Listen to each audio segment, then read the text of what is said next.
ആരോഗ്യത്തോടെ ഇരിക്കാം. മികച്ച പരിചരണം ഞങ്ങളുടെ ഉറപ്പ്. Shoranur medical trust, Shoranur. നവീകരിച്ച കൊടുമുണ്ട മാടായിക്കുളം നാടിന് സമർപ്പിച്ചു. മുഹമ്മദ് മുഹസിൻ MLA ഉദ്ഘാടനം നിർവഹിച്ചു.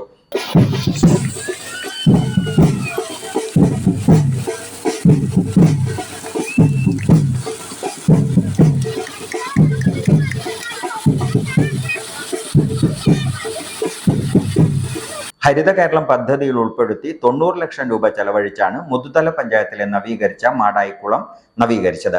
ജലസേചന വകുപ്പിന്റെ മേൽനോട്ടത്തിലായിരുന്നു നവീകരണം. Panchayat president A. ആനന്ദവല്ലി അധ്യക്ഷയായി. Chithara women's academy, SMP junction, Shoranur, opposite private bus stand, Pattambi.